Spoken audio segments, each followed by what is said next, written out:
Welcome back to Speaking with Gravity. Yes. This is the 66th episode. Today we're talking about overcoming adversity. Yeah. Such a powerful subject, and we'll hop right into introducing ourselves. I'm one of your hosts, Joshua Williams. I've been here for some time now. I want to preface once again, as I always do, I'm not a mental health professional. That's these two folks right here beside me that you will get to that'll reintroduce themselves in a second. But I'm not a mental health professional. I just like to talk. And that's all right. And I even do that as part of my job, right? But yeah, so definitely want to preface that and also want to say, this is a mental health podcast. Please don't confuse it for mental health services. You definitely want to go out and get that on your own. But yeah, so it's going down the line. Miss Hannah. Hello, beautiful people, and welcome back. Thank you so much for tuning in to another episode of Speaking with Gravity. As Josh mentioned, I am Hannah Williams. I'm a resident of Charlotte, North Carolina, and also a mental health professional. So we're so excited to be back with another episode talking about adversity and some strategies and tools you can use to overcome different types of adversity you may be experiencing. Yep. So my name is Terance Dawkins. I am a licensed independent social worker, clinical practice, or a licensed clinical social worker. They get me all confused with these different letters and things. Ad-lib, this and that. Yeah. It's the same thing. I'm a therapist. Let's just put it that way, with a social work background. Based in Spartanburg, South Carolina, but I'm also licensed in North Carolina. And my passion is just to help people overcome adversity, because that's part of my job as a mental health therapist, because people don't come to you when things are good. Mm-hmm. Right. They come to you when things aren't going so well. They want to make some changes, and they have some type of negative impact going on in their lives. And I think that really speaks to people experiencing adversity, and then me as a therapist helping them see what adversity they are experiencing, and then trying to develop some skills and some behaviors that help them overcome it. So adversity, difficulties, or misfortune. And this is from Google. Overcoming difficulties or overcoming misfortune, which we all experience, Yes, ma'am. Most definitely. So tell me, in you all's journey of, doing what you do, right? Helping people overcome adversity. What's the challenge for you? I want to know, in helping folks to overcome adversity, because that's adversity right there. Mm-hmm. Can we start off there? I just want to hear from y'all too real quick about that. You want to go? I'm going to pass the mic to you. Repeat it one more time for me. Yeah, so in helping people with their adversity and helping people overcome adversity, there's got to be a challenge to you all in there too, right? That's challenging to you. So how do you overcome the adversity of helping people overcome that adversity? Because sometimes I look at it like in therapy, sometimes people can, they can put up, barriers. Mm-hmm. Sometimes they can have problems overcoming their adversity. So how do you help people, being that that's a challenge, how do you help people to overcome that? Yeah, so one of the things that what I took from that was, for me, people ask me all the time, how do you not take your work home with you? Well, I do a very good job with separating what I do at work from what I do at home, because if I do not separate what I do at work and what I do at home, it could drive me crazy. Let's just put it that way, because I'm always going to worry about what's going on because I work at a university full time and I have my own private practice part time. So I'm always going to worry about what's going on with this student or what's going on with this client. And sometimes, yes, we do deal with people who have, suicidal ideations. And if I'm taking that home with me, I probably won't sleep, because now I'm wondering, is this particular client or student going to harm themselves? And what could I have done in order to prevent that? And carrying that type of weight, and I call it burden as well, can be so heavy when you have multiple clients or a high caseload and taking all that home with you. So you got to find a way to separate the two, whether that's finding self-care ideas. For me, it's riding my motorcycle. All right. And and I'm going to start this new thing. I don't know if y'all heard it, but in Greenville, it's called Drift. Y'all heard of Drift?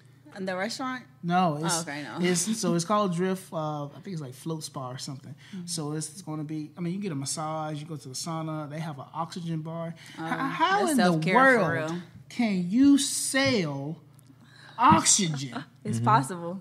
That is crazy to me, but that's neither here nor there. But there's one thing I really do want to try is it's called this float spa. So pretty much it's like this egg-shaped contraption with a lid on it, and they fill it with water and a whole bunch of Epsom salt, and you just lay in it and you float. And you can close it if you want to, but it's a form of meditation.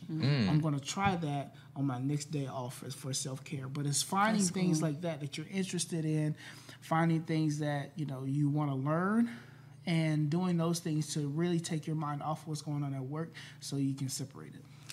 I think for me, and thank you for sharing that, I think for me the biggest challenge in helping other people overcome their independent adversity is teaching them or guiding them for them to know that they're in the front seat, in the driver's seat of their healing process.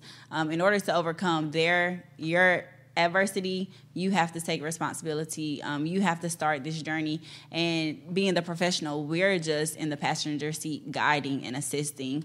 So I think one of the biggest challenges is empowering the person or the client or the student that you have or you can learn the tools you need to overcome the adversity, which can be challenging if you're so used to experiencing tribulations or difficulties in life and you've never had that support or you've never had that safe space to just be present and experience those difficulties. That can be challenging to empower a person to overcome their adversity.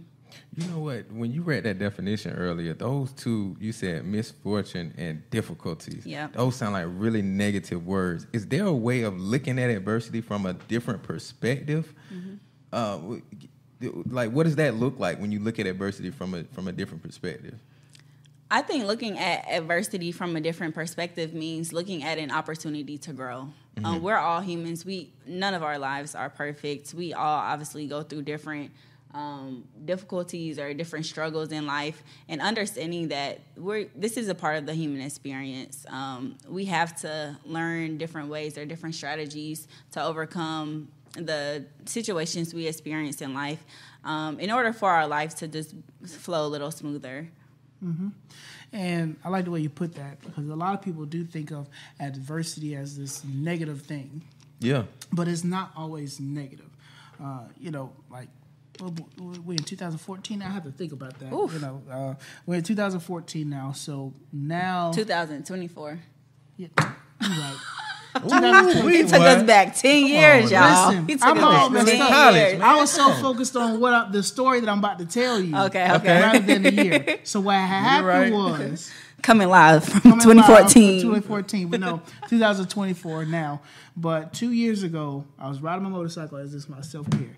Got off on the exit, came around the curve. It was nighttime, and next thing you know, I met me a little friend while I was riding. This little friend, this little friend was named Bambi. So me and Bambi had an up close and personal meet and greet. And so I went down. The bike started sliding to the right. I started sliding and rolling like a tumbleweed to the left. And it was like either I'm going to hit something else or I'm going to stop sliding eventually. But I eventually stopped sliding, but I was okay. I only had a couple of scars on my wrist. But that piece of adversity that I experienced, going down on my motorcycle, because they always say if you ride a motorcycle, it's not if you're going to go down, but when. And I went down that day. But coming back off of it, people was like, are you going to still ride? Or my uncle actually asked my mom, I bet you he done riding. My mama said, no, he's not. Because in that same night that I wrecked, I was looking for another bike, because I knew if I did not get back on that bike, I would never ride again. So when 2 weeks later, when the insurance gave me my money, I already had another bike lined up, and I got me another bike. And I got back on it that same weekend, and 2 weeks later. But that was because that piece of adversity of me going down on my bike, hitting that deer, if I wanted to overcome it, I had to, like you said, face it, right? And now it's more of, that's me riding that motorcycle helps me be in a sense of community, because I ride with friends, and it helps me, go to different events with these people and connect with these people. And like I said before, that's part of my self-care. And then, of course, there's nothing wrong with finding other self-care ideas. But that was such a huge part of what I enjoyed doing, that if I didn't overcome that adversity, then I would have to try to find something else to do that self-care with. Terance, you made me think of a quote that I already wanted to share with you all, but just from you speaking about like your falling off your bike, your motorcycle, Serena Williams said a famous quote about never giving up. She said, "I really think a champion is defined not by their wins, but by how they can recover when they fall." I love that. I love that. Because I got another story about when I failed. Okay. Listen. This adversity. I'm getting this year right. 2020. 4. No, 2020 was a tough year. I'm going to tell you that now. My grandma passed, my uncle had passed, and then 2021 was even worse because that's when I had my motorcycle wreck. And then once you hit 30, things go downhill. That's all I can tell you. So be prepared. I was playing basketball on defense, just pushed off to go play, defend. And I think I set myself up for this because they came down the court and they said, "Hey, you got to guard him. He can shoot." So in my mind, I said, "I'm going to lock him down." That's exactly what I said, but I didn't say that out loud. But they're passing the ball. I pushed off to go play defense, popped my Achilles. Oh, man. So I said, I literally made that sound. And I hit the ground. I was like, somebody kicked me. But nobody. Sound like Usher over here. That's exactly what I did. And I can't sing, so, hey. And that's okay. I'll be Usher. Y'all saw them Kappas up on the Super Bowl? Y'all saw that? I didn't see that. Y'all didn't see them Kappas up there doing that thing on the Super Bowl? I saw them. You seen it? I saw them. I'm a Kappa, member of Kappa Alpha Psi Fraternity. I saw them. All right, shout out. We're not going to go that far. But what happened was I did tear my Achilles, and people take small things for granted, such as putting on your own clothes, taking your own shower, being able to drive yourself. And all those things I had difficulty with because of tearing my Achilles because I was non-weight bearer for weeks. So that was another piece of adversity I had to overcome. So when you said it's about how they recover when they fall, I legit fell twice, but it's all about how you looked at it and how you was like, this is going to make me stronger as a person. I think in my personal experience, in adversity that I had to overcome was school. So graduate school, as you all know, can be very challenging. School, period, can be very challenging, whether it's undergrad, high school, middle school, whatever, level you're on. School can be challenging because you're learning and you're growing more as a person mentally and in other ways too. So for me, grad school was... it was a huge challenge. It was a huge adversity for me. And in order to overcome this adversity, one strategy I used was just reaching out to the people I love to support me more. So I recognized in undergrad, I didn't really have the support that I wanted, and it impacted me emotionally. I wasn't able to be present in my studies like I wanted to because I didn't have the people behind me rooting for me like I expected them to. So as I approached grad school, I'm like, oh, no. Like, this is serious. Something got to change. And it started with me communicating to the people I love, like, hey, I need you all to be more present. I need some more motivation. These are things that I need, and these are things I want. And how can you all help me get through this phase in my life, get through this adversity or this challenge in my life? But I had to communicate first to the people I love to even support me. So back to that quote that a champion really isn't defined by their win. They're defined by how they fall and they're able to get back up. We all fall down. We all experience some type of adversity or challenge. I thought you was about to take us to church. Stop playing. Man, we got all the references for y'all today. I knew what he was saying. But we all fall down. It's just a matter of how we get back up. What that process looks like. It's just the Super Bowl was most recent. I know I mentioned the halftime show, but you got to think about this. Like you said, a champion is not about the times that they were unsuccessful or follows by how they recovered. Besides USC Columbia's women's basketball team, because they dominating right now. Alma mater. They is dominating. Shout out to right them. now. Shout out to them. Besides them, what team has been undefeated but still won, their championship, whether that's the NBA or NFL, right? Some teams have been, it's rarely seen, but some teams have lost a game, at least a game, but they still didn't stop them from becoming a champion. Right. Facing that adversity of losing and facing that adversity of, we're not perfect, right? Because, 23-0 or whatever, not being perfect, and that piece of adversity, coming back from that, winning the championship, that's why it means so much to those guys or those girls or women when they're playing these different sports and games. Those losses mean a lot. They do. Right? They mean a lot. A lot of the sports teams that I've seen, that they might have been perfect throughout the season, then they got to Super Bowl or got to the championship or whatever, and they got beat. And the team, and a lot of it, I think, is because you need that loss sometimes to learn from. I've never learned anything from quitting. That's one thing for sure. And I definitely learned a lot more from losing, probably, than I did from winning, right? I learned what I needed to, because when you win, sometimes you get caught up in the moment, right, of, hey, I won. But when you lose, it's like, okay, now I have to reflect. So adversity causes you to reflect, At least it has for me in my journey. And in both of you all's stories, I just think about, what if Terance wouldn't have got back up, right? What if he wouldn't have got back up from that motorcycle? He wouldn't have went on to be in the group that he gets fulfillment from, right? What if you had, stopped? Like dropped out. Yeah, dropped out, right? You wouldn't have seen your family or your friends, whoever, end up coming to bat for you when you asked for it. Right. When you told them, hey, this is what I need to see you here. And what comes to mind to me is resilience, right? Adversity is like they're looking at each other. Adversity and resilience, right? You're going through something, you're going through adversity, and resilience is over here on the other side saying, hey, when you do fall, I'm here to help you get up, to motivate you to get up. And so resilience is, I think, such a big thing. And just to feed off of that, I think that resilience, that level of resilience, it allows us to understand so much about ourselves. So in a place of adversity, in my opinion, I feel like that's when we understand who we truly are in our true colors. When everything is sweet and good, we're out here having a ball, living our best life. But when things are ugly and, we might have no money in our pockets, or we may not have support around us, we may not feel a sense of peace, that's when we see our true character and our true morals. And in those places of adversity, we learn so much about ourselves. What do we like about ourselves? What do we like about how we handle stress or how we cope with stress, and what can we change? How can we adapt during this situation? So then the next time we experience some type of adversity or some type of major challenge in our life, what can we apply from the last situation to this situation to just move through it a little better? Definitely.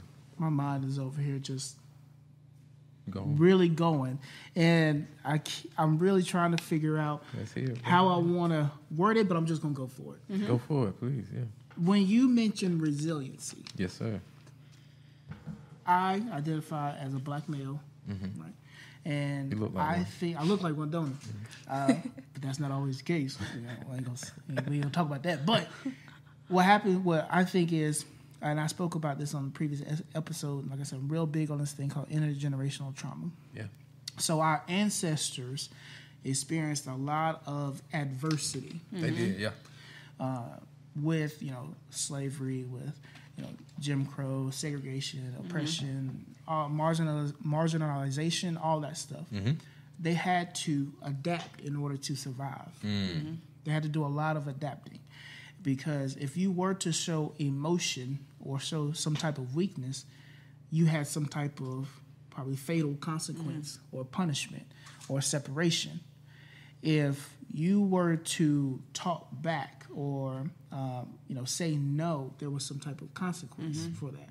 So we had a lot of we had to adapt to a lot of things, and these adaptations that were then beneficial then aren't really beneficial now, because we've lost the meaning behind it. And what I mean by that is, I know last episode I talked about make sure you're home before the street lights come on. But I remember this one that's coming to my mind is, do as I say, not as I do. I remember that. So your parent could tell you one thing, Like, you need to make sure that you show respect to your elders. You need to make sure that you follow these different rules and regulations or whatever it is. But then they would do the total opposite. But they're trying to teach you that what they're doing is probably not the right thing, but they're trying to tell you the right thing. But what parents sometimes forget is kids are smart. We don't, and when you're younger, you can't make sense of a lot of things because your brain isn't fully developed. That's the therapist coming out of me. But we ain't going to get that far into it. But what we do understand is if I see you do it, I'm probably going to do it too. But then the parents get mad at us, right? So our ancestors came up with a lot of ways to adapt to their living situations, the living environments, and we try to carry some of those over to now, but we have to find new ways to adapt because our ancestors built that resiliency so that we could carry it on today. And more so, they adapted in the way they did to survive. When you're in survival mode, you tend to adapt in negative ways, or you're influenced to do more maladaptive behaviors, which we've already spoke on, like smoking, drinking, using sex, or gambling to mask what you're really going through. However, we're able to grow and prosper so much when we don't resort to that, those maladaptive ways. And on the opposite side, we learn to adapt and we grow, and we come out of that place of survival. Survival mode, I'll say. Survival mode, that's a tricky thing. Your brain will play tricks on you. That's all. I'll leave it at that. Your brain will definitely play tricks on you. Definitely. Yeah, I feel as though for folks that's going through adversity, sometimes the thoughts are lean towards, okay, when is this going to end, though? This challenge right here that I'm going through, when is it gonna? When am I gonna be through with this adversity? Right? What advice could you give? For someone who's going through adversity, just what advice? What tips could you give? I would say that whatever we overcome in our personal lives, the adversity we overcome in our personal lives, it impacts us on so many levels. So if we're able to overcome an insecurity on a personal level, that can impact us positively in our professional and career places and our professional relationships. So the work we do personally, it impacts us on so many different levels, whether that is in the professional aspect or with our family or with our friends. So, yeah. I would like to have another small little quote. I'm a big fan of quotes, by the way. I love quotes too. I'm here for Please, it. don't. What I'll tell them is people that's overcoming adversity or experiencing adversity is it did not start with you, which is a title of a book, a very great book. If you get a chance to pick it up, definitely do. It's called It Didn't Start With You. It's amazing. It's amazing. But I tell them that because we think when we're in the middle of something that it's just us by ourselves and we're the only one that's going through it. But that's not necessarily the case. And what we have to remember is there's people that have been through similar things before we have that can help guide us through. So that goes back to, you said you leaned on your family in order to try to get you through grad school. So finding that support system to help you through it, realizing that you're not alone, and understanding that what you're experiencing, I'm pretty sure your parents probably experienced, maybe your grandparents experienced, maybe like the same exact situation, but it's not about the situation. It's about the impact that situation is having on you. The stress, the depression, the anger, the frustration, the irritability, whatever it is that you're experiencing, your parents have experienced that same type of feeling and emotion. Your grandparents have experienced that same type of feeling and emotion. So leaning on them or some other person that you trust, some other caregiver, whoever that might be, leaning on them to help guide you through it and realizing that just because you ask for help doesn't mean that you're weak. Just because you ask for help doesn't mean that, you just have to do it on your own. But then people will say, well, I asked for help before and nobody showed up for me. Right. And I understand that. But just because this one person didn't show up doesn't mean everybody's not going to show up. So you have to give people opportunities to show up for you to help you get through these tough times. And when we're overcoming adversity, in my personal experience, I have to remember to give myself grace. So not to be so rigid and tough on myself. When I make a mistake, don't beat myself too don't beat myself up too much about it, but just give myself grace to overcome that difficulty or to overcome that difficult situation. So, yeah, grace is very important. I'm real big on patience, y'all, and reason being is because that's something that I had to develop over my life to deal with so many different things. So, yeah, going through adversity, part of the reason I guess I could have asked that question was because, there were times when I'm like, wow, when am I going to get out of this, right? When am I going to get out of this challenge? But looking back, that patience that was being built up by going through and by being intentional in overcoming adversity, in my mind, I knew it was going to be something else after that, right? It was going to be another challenge. There's going to be more adversity after that, right? And so that patience that was built up kind of bled over into my next challenge and then into my next challenge. So I want to encourage people to stay in that adversity, right? Get what you can out of it because it's building that patience up in you, right? You're developing patience. And developing resilience, like we talked about earlier, so that as you continue to face these trials and whatever that you're facing in adversity, you will have the power already, right, to overcome it. So I think that's really important too. And I feel as though sometimes when we're in our storm or in our adversity, we'll say, well, I know. I can handle this, but if this come, I don't know about this. I don't know about this. But don't put those limits on yourself, though. Don't put those limits on yourself. That adversity, that challenge wouldn't be coming to you if there was not on the other side of it the power for you to overcome it. So, the tools. Yeah. So you got to continually be encouraging yourself, and I think that's where your circle also comes into play, right?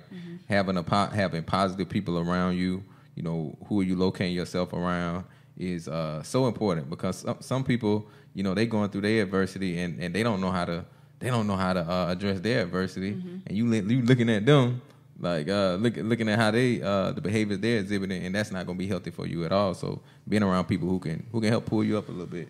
Definitely. Yeah, go ahead. You go ahead. You right. I like what you said, and I thought about like when we're going through in adversity, there's always a lesson to be learned. Like you said, you have learned patience from the different lessons you've had, from the different experiences you've been through. But there's always some type of lesson to be learned.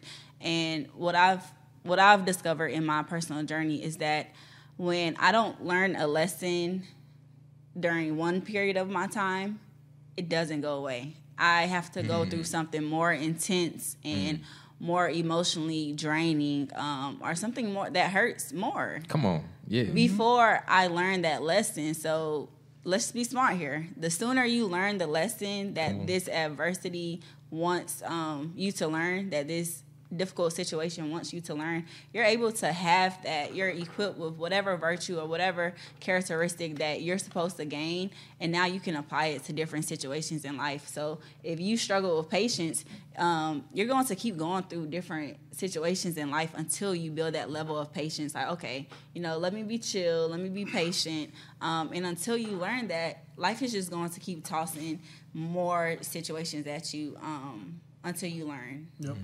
Yeah. And kind of what you were going off of, children are smart. I keep saying children because I firmly believe that our childhood experiences shape who we grow up to become. They shape a lot of our behaviors. Yes, sir. They shape how we respond and react to certain situations. But children are very smart. They watch and pay attention to everything. So as a caregiver, parent, family member, if they see you not being able to handle that adversity, they're going to say, well, when something tough comes, this is how I'm supposed to do it. Yeah. So why people can't handle adversity is because they were never taught how to handle adversity. Yeah. And that plays a key part in, well, if I wasn't taught, that means my parents or caregiver wasn't taught, which means their parents or caregivers weren't taught. So there's, I believe, this disconnect sometimes with this being able to teach children how to handle adversity. And a lot of that comes with communication, because I can remember sometimes, not all the time, but sometimes, and I ask my mama this all the time, I say, why do you talk to me when you giving me a whooping? I hate that. Like, I'm not paying attention to anything you say. Didn't I tell you? I'm not paying attention to nothing you got to say right now. With this fire on my backside, I ain't worried about nothing right now. I'm curious, what was her response? She was just like, I just had to make sure you hear me. I can't remember exactly what she said, but I just remember her trying to talk to me when she giving me a whooping, and that doesn't make sense.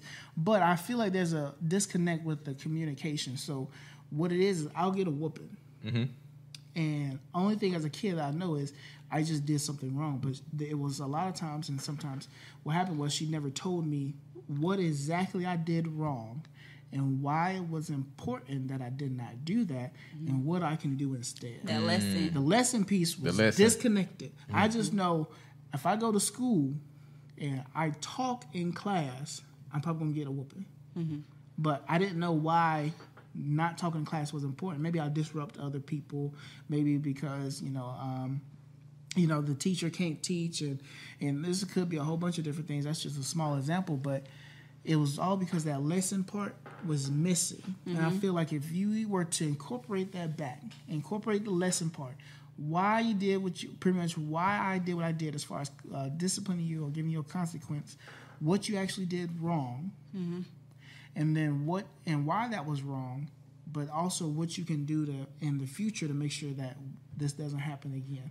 That conversation piece needs to happen. Yeah, that's powerful, because you end up as a person that's learning from adversity. You end up, I don't want to say looking forward to adversity, but when you get to that storm, you have more confidence built up, and I'm going to get something from this too.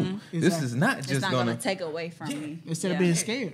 Yeah. Because I was scared. I ain't going to lie. I was terrified of my mom. Because every time I got in trouble, adversity, something negative would happen. So I knew adversity come negative. That's kind of like what I associated it with. But if the lesson piece was into it, it'd be like, okay, yeah, I messed up. I get it. But then I got something from it. I can grow from it instead of, this hurts a little bit, but in 30 minutes I'll be all right. Yeah. So there has to be a mind shift, y'all, from this is just hurting me, right, to this is teaching me something. Yeah. Exactly. And we've got to be looking for the lessons, as individuals and as a people. I feel like as a culture, we got to be looking for the lessons in our struggle, in our adversity. Yep. So to add to that, I feel like it's so important to identify how do we respond to trauma, or how do we respond to adversity. Like you said in your situation, Terance, it was negative. You knew that if you got in trouble, the consequence was going to be a whooping, and not a lesson. So some trauma responses I just want to mention is fight, flight, freeze, or fawn. So you all may be familiar with the fight or flight responses to how humans interact or respond to trauma, but there's other ones. So fight means that when we experience something adverse, we want to be angry, we want to be controlling, we want to be narcissistic, we want to be the bully. That may sometimes look like whoopings. Flight means that we want to escape our adversity. So we want to leave. We want to become a workaholic. We overthink. We may have a panic attack, or we may have difficulty sitting still, perfectionism. That looks like the flight response. Freeze. Literally, we freeze when we experience adversity. It's difficult for us to make decisions. We're stuck. Sometimes we become isolated or numb. And then fawn. This more so looks like someone that may be a people pleaser. When they go through adversity, they want to seek validation from other people, or they lack their own identity. No boundaries, codependent, become overwhelmed. So the next time you go through, or if you're going through something in adversity or a challenge right now, think about how are you responding to this adversity, and how can you improve. If you identify with one of those 4 responses, how can you improve to cope with this situation a little better? That last one you said was fawn? Fawn, yeah. Okay. I hadn't heard of that one, but I think maybe sometimes in the past, maybe I could have leaned toward that a little bit, like want to please people, and that, or maybe it's even lack of identity, no boundaries, overwhelmed, codependent. people pleaser. Yeah. Wanting people to like if I'm going through something, I feel like maybe I'm not enough, so I need validation From other people. That's kind of it makes us feel like we're not going through the situation that we're really going through.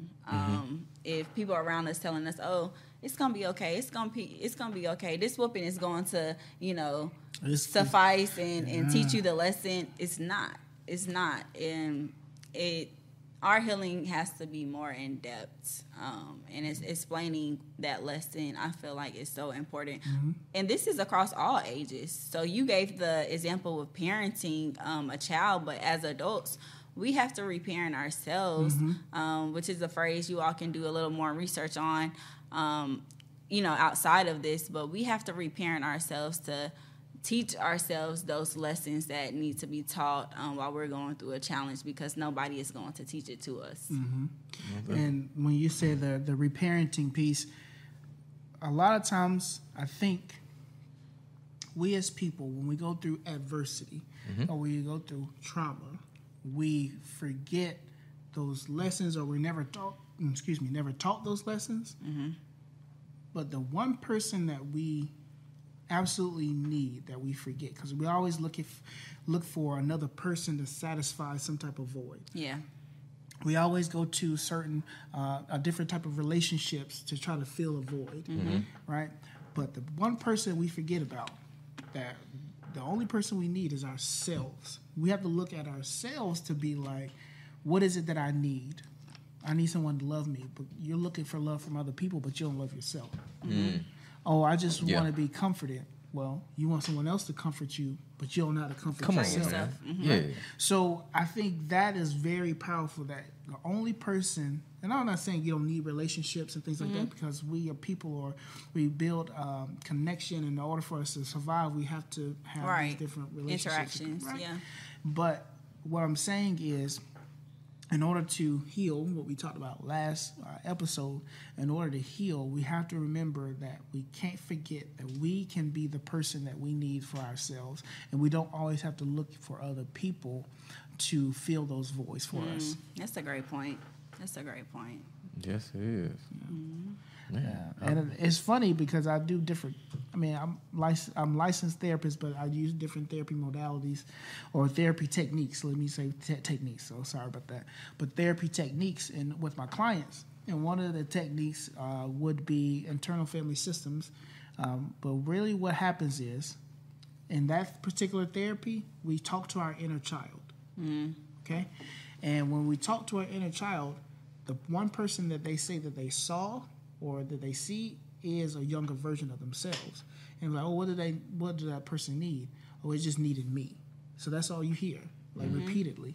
But, I think that is very cool that when we do talk to our inner child and try to reparent ourselves, it's a younger version of ourselves, and the only thing that person was waiting on was you to come give it what it needed. In the healthiest way possible. You can be present for yourself, but is it healthy? So we have to, and I, speaking to myself, I had to learn how to show up for myself wholeheartedly and authentically, and be there for myself, self-care, just to learn how to overcome adversity.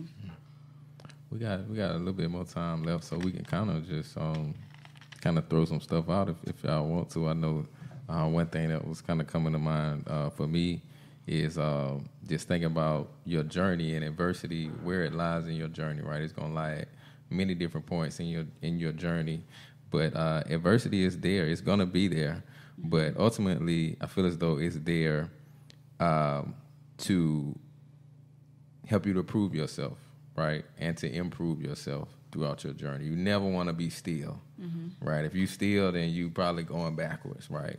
So if you are being met with adversity, then it means that you're more than likely on a path to growth, and encouraging yourself is to me becomes so much more important at that point.